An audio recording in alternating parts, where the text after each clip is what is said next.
Друзья, всем огромный привет, с вами Виталий, добро пожаловать на мой канал. Я хочу вас познакомить с Петром Дудником, это организатор проекта U4U Kids. Это такой проект, предназначенный для помощи украинским детям, пострадавшим от войны, особенно у тех, у кого погиб отец. Да, Да, конечно, я все расскажу, Виталий, спасибо большое. Я просто хотел чуть-чуть... Да, за то, что пригласил, и мы смогли выйти с тобой в эфир. Да, это спасибо большое. Очень важная тема. Я хотел бы, чтобы вы послушали. Возможно, кто-то откликнется на эту помощь. Еще скажу, что это пастор церкви из Славянска, откуда я родом. Это друг наш, моих родителей, моей семьи, волонтер, усыновитель многих детей. Также еще в Польше мы сотрудничали, когда я покупал пару бусов, помогал. Это все также было при сотрудничестве Петра Анатольевича. Сегодня мы видимся в Сакраменто, в США. И вот у Петра Анатольевича есть особая миссия помогать людям. И я хочу на своем канале предоставить эту возможность. Если это поможет хоть одному ребенку, я буду очень рад. Спасибо, Виталик, Да, еще раз. Да. Ну, правда, твой папа давал мне свой костюм свадебный, который я одевал, и когда женился. Серьезно? Да. У меня длинные связи с вашей семьей. И это правда, что те бусы, которые вы покупали, вот с этой волной войны мы эвакуировали по самым минимальным подсчетам 20 тысяч людей из городов Северодонецк, Волноваха, Рубежная, Изюм. И это была огромная помощь. Спасибо, что вы это сделали. Это было очень правильно и вовремя. Но сейчас не про эвакуацию, а я хотел бы рассказать про проект. Вообще-то, ну, ты же знаешь, у меня давняя история. Больше 22 лет мы двигались в таком видении, как усыновление, то есть помощи сиротам. И у нас свой детский приют «Паруса надежды», который, к сожалению, разбомблен рашистами в 2014 году. И теперь снова мы его отстроили, снова там были дети. Снова сейчас эвакуировали детей, он снова разбомбили его тотально, я не знаю, он уже так не восстановится, его надо только отстраивать по новой. То есть все эти года у меня было такое поручение от Бога вдохновлять других людей принимать сирот в свои дома. И мы это делали вместе со своими друзьями, там, с Сергеем Демидовичем, с Геной Махненко и с многими другими.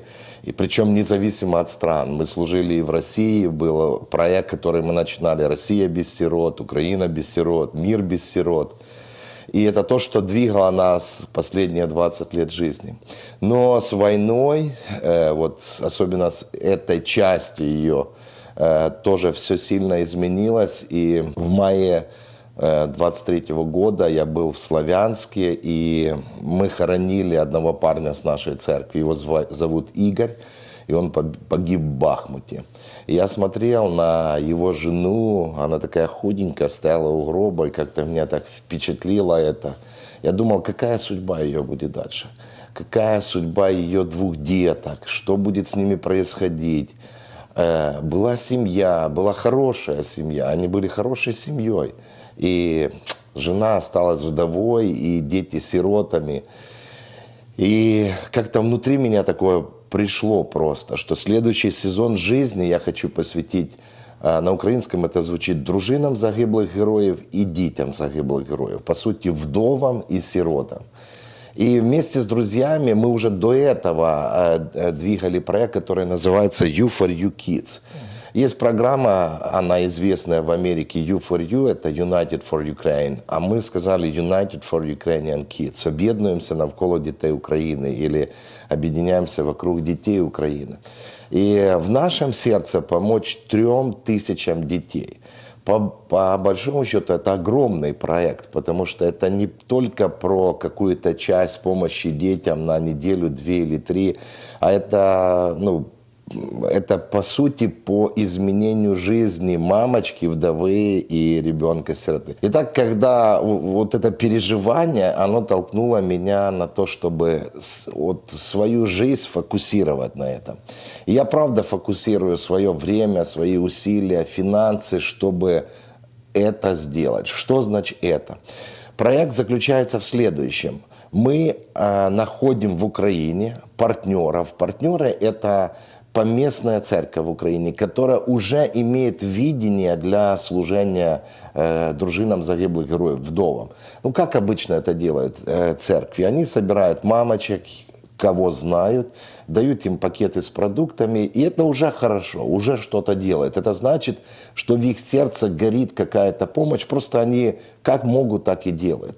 И вот когда мы встречаем такие церкви, подписываем с ними меморандум, и трехсторонний меморандум между Together Ministry, организацией, которой я фаундер или основатель, это нон-профит организация, это имеет в Америке федеральный номер C501-3, ну, то есть признанная, не правительственная, не коммерческая организация, да, благотворительная организация. Она давно зарегистрирована, и мы помогали через нее сиротам в Украине. Вот все эти процессы происходили через Together Ministry. Так вот, подписывается меморандум между Together Ministry, церковью и військовой администрацией. Почему между еще військовой администрацией? Потому что на самом деле информация про количество погибших, она засекречена. Это никому не секрет, что она засекречена. Но когда церковь приходит в військовую администрацию и говорит, у нас есть партнеры, которые могут предложить реабилитацию для детей в Америке на 21 день, тогда понятно, что открываются возможности, и військовая администрация дает списки. К сожалению, к большому сожалению, в Украине много погибших. Я проезжал в мае 23 года с запада на восток и с востока на запад, то есть от западной границы до восточной, практически до Славянска. Потому что линия фронта от Славянска это 20, может быть, 8 километров, 27 километров. И вот просто, когда ты проезжаешь города, и ты видишь кладбище, вот только прапоры, флаги, прапоры. Это говорит о том, что похоронены военные, похороненные ребята, которые отдали жизнь за Украину. А это значит, что остались вдовы, их жены, это значит, что есть дети-сироты. Такая печальная сегодня картина Украины. И когда церковь встречается с вдовами, они рассказывают за этот проект, о том, что мы можем, наши партнеры могут пригласить ваших детей на реабилитационную поездку в Америку, в семьи проукраински настроенных людей. И начинается процесс подготовки. На самом деле мы помогаем 3 категориям детей. Первая категория – это дети, у которых погиб отец на войне или мама погибла на войне. Вторая категория – это если отец долгое время в плену или без вести пропал. И третья категория – это если отец тяжело ранен, без ног или без рук. Это еще страшнее. Это смотреть на все это каждый день – это вообще ужасно для ребенка. Дети очень травмированы. Но основная категория – это если отец или мать погибли на войне. Тогда вот все наши группы детей, которые приезжали, а их было 5, и в разных городах и штатах Америки, они побывали в Сиэтле, в Калифорнии, в Джорджии, в Пенсильвании, то как раз первая категория, большинство было детей, у кого погиб отец на войне. Теперь формируется группа детей. Группа детей – это 17-18 детей. На такую группу есть 2 сопровождающих именно от этой церкви. Это очень важно, потому что наша идея не просто привести детей в Америку, но наша идея, чтобы в долгую церковь служила дружинам загиблых героев и их детям. Поэтому сопровождающие церкви происходит знакомство, тесные отношения за поездку с мамочками, с детьми. Итак, сформирована группа 17-18 детей, 2 сопровождающих. Дети от 12 до 16 лет.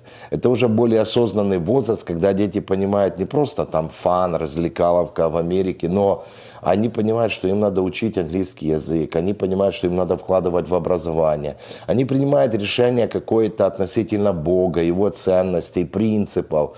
Это хороший возраст. Когда сформирована группа детей, мы ищем в Америке семьи, которые готовы принять ребенка. И вот этот посыл сейчас, все, что мы сейчас делаем ради этой фразы. Мы ищем в Америке, в вашем городе, вас, семью, которая готова принять ребенка из Украины на 21 день. Причем это, это не может быть так, один ребенок там в Сакраменто, другой ребенок в Атланте, третий. Это все должно быть в географии полчаса езды, то есть в районе одного города. Это могут быть семьи с разных церквей, около церковные.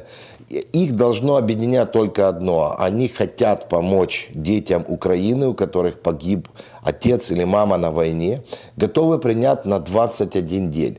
Вот этот посыл, всю программу мы делаем ради этого. Если вы эта семья, пожалуйста, зайдите на сайт you4youkids.com.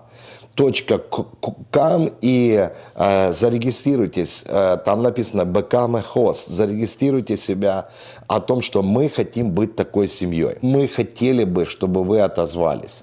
Теперь, какая программа?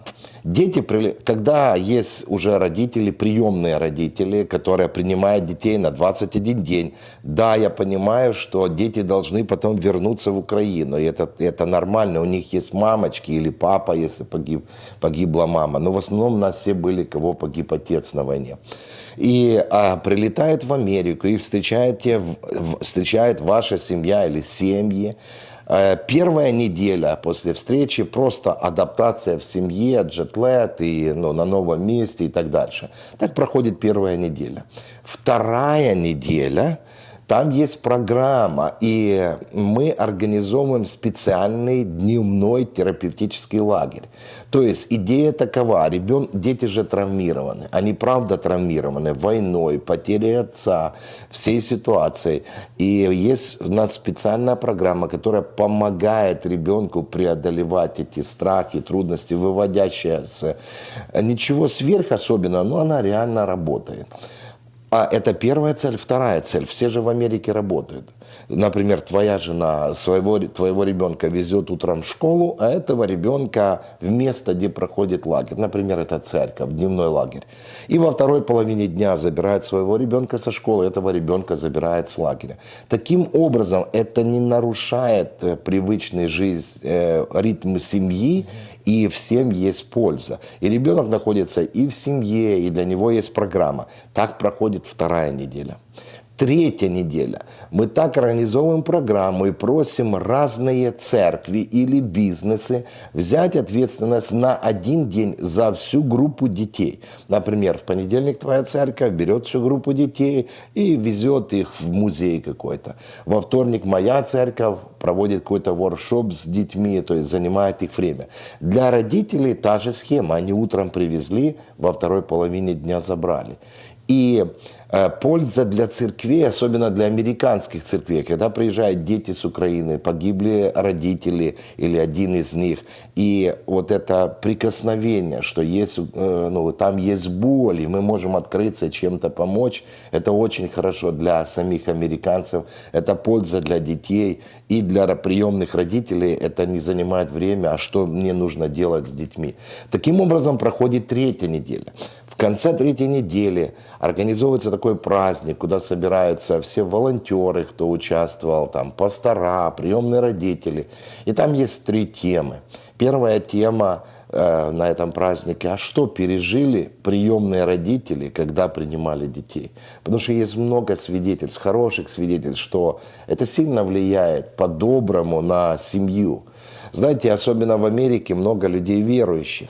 И вы часто посылаете своих детей на миссию в Мексику, в Африку. И это, наверное, правильно и хорошо. Но вам в дом приходит миссия, приходит ребенок, который мало знает о принципах Божьих, о Слове Божьем. И вы можете ему реально послужить. Если вы человек верующий, то вы, наверное, читали эту толстую книгу под названием «Библия». И там написано, есть фраза, которую сказал наш Господь Иисус Христос. Он сказал, что кто возьмет одного из малых этих детей, тот меня принимает в дом. И поэтому мы просим принять Иисуса в виде ребенка в ваш дом. И так прошло 21 день. Наша цель основная, чтобы семья, которая принимает ребенка в Америке, в долгую поддерживала мамочку, вдову и ребенка, когда он возвращается домой. Что значит поддерживала? Позвонили, чуть поговорили. За это время вы подружитесь, потому что с мамой связал ребенок и так дальше.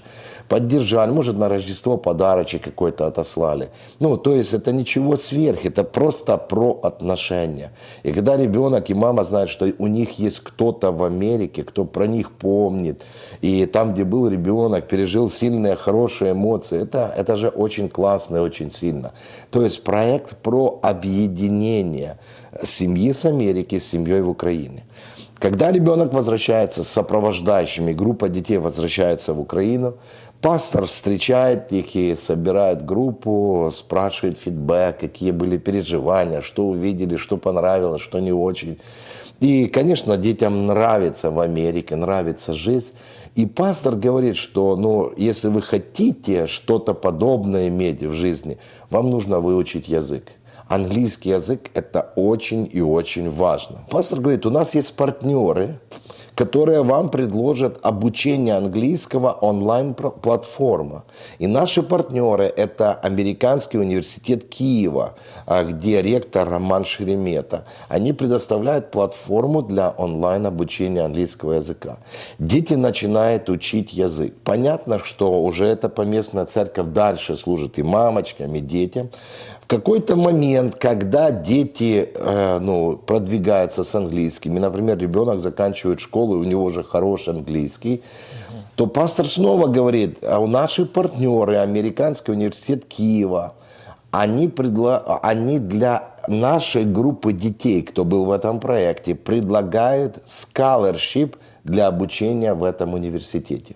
Это Американский университет Киева. На мой взгляд, это одно из лучших учебных заведений сейчас в Украине, потому что, по сути, это Arizona State University. Это Американский университет офлайн, это уже не онлайн. Куда ребенок поступает, все обучение идет на английском. Scholarship – это $8000 в год обучения. То есть scholarship – это они получают возможность бесплатно учиться, да, наши дети. И по сути, когда ребенок заканчивает университет, он имеет американский диплом, с которым весь мир перед тобой открыт, хоть в Украине, хоть в Европе, хоть в Америке. А для мамочки появляется надежда, что ребенок может выучиться. Есть те, кто заботится. Вот про все это проект U4U Kids. Это то, что мы делаем.